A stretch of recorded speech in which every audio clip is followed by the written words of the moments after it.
Hello, everybody.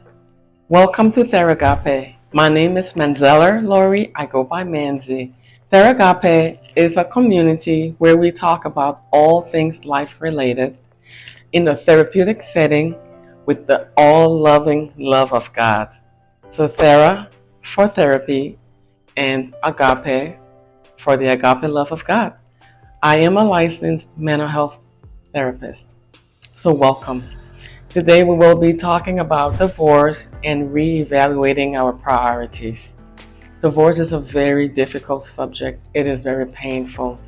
I know because I too have been divorced. I too remember hearing the dreaded words, "This is not going to work." I remember crying and trying to plead and trying to encourage and trying to beg, and everything I'm going to be sharing with you have been birthed from my own personal experience. And here's the good news. Life does go on.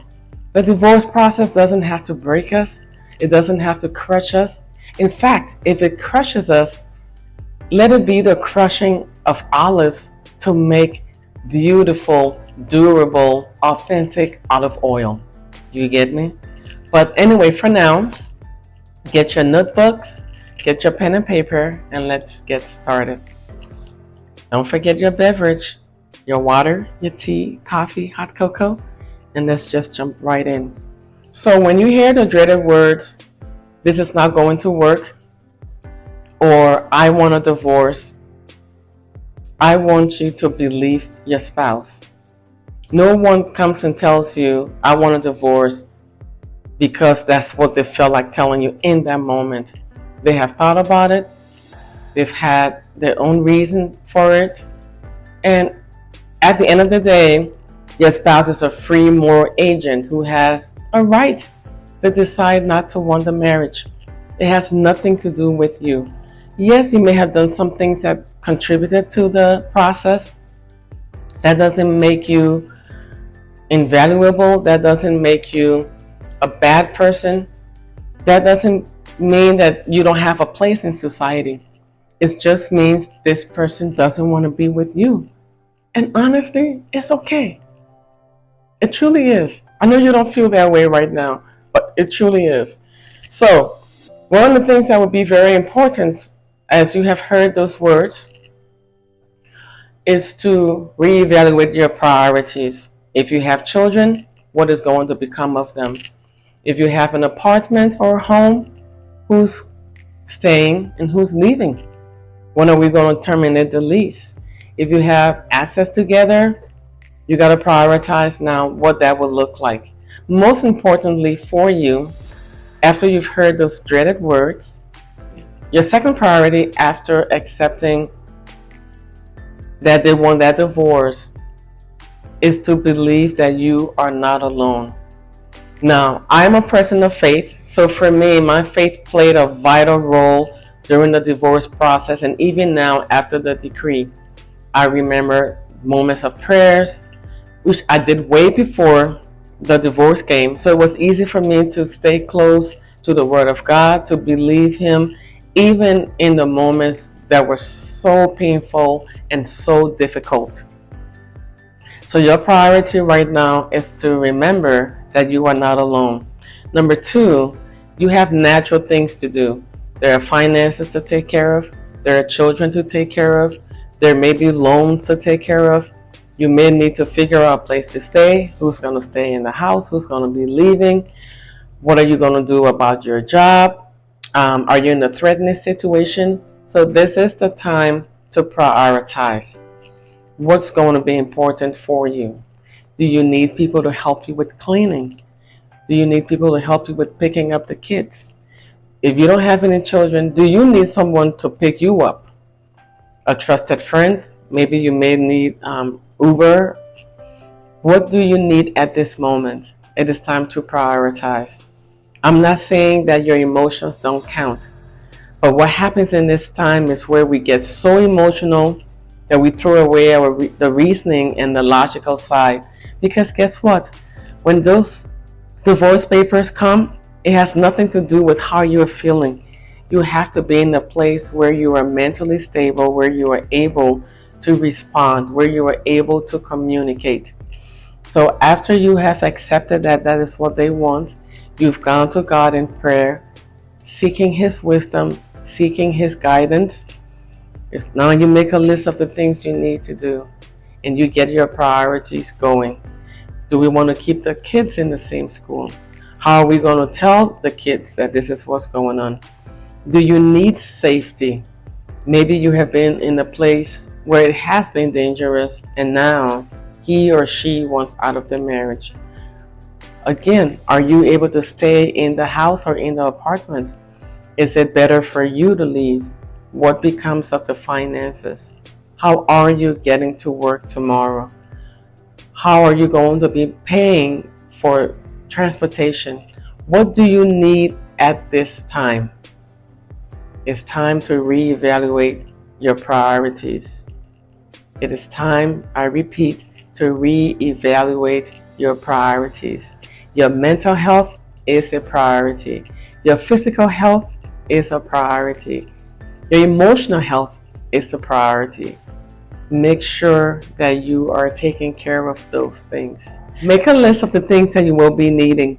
Ensure that pride is not at the forefront at this time. Once you've done the logical things, go back now to the mental things. Reevaluate your beliefs about divorce. Reevaluate your fears about this divorce.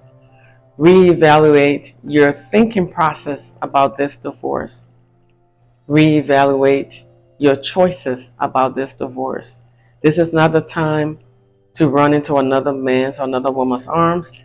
This is not the time to run to the bar. I know it might feel good going to get a drink or two, or engaging in other behaviors that will be detrimental to you. Those are temporary fixes. This is the time to decide that you will not go through this divorce alone. So after you have made your list about the things that are very important, I want you to now look at you. Look at your beliefs. Look at your values. How did they, or how could they have contributed to this current process? How could they have impacted your husband's or spouse's decision for a divorce? What can you learn in this process? What can be done differently? How is your thinking? How do you view yourself? What needs to change about you so that you get through this process? Have you not been taking care of yourself? It's time to do so. Have you been using external things for validations? It's time to rearrange that. It's time to prioritize your life, yourself, so that even after the divorce is finalized, you still have you. That is an intentional pause. So today, I am challenging you. I am honestly challenging you to reevaluate your priorities. Is it your children? Is it your job? Is it your mental health? Is it your emotional health? Is it your physical health? Is it your finances? What do you need to do during this time so that the process can go smoothly? And so that when it seems bumpy and rocky, you are still anchored because you are not alone.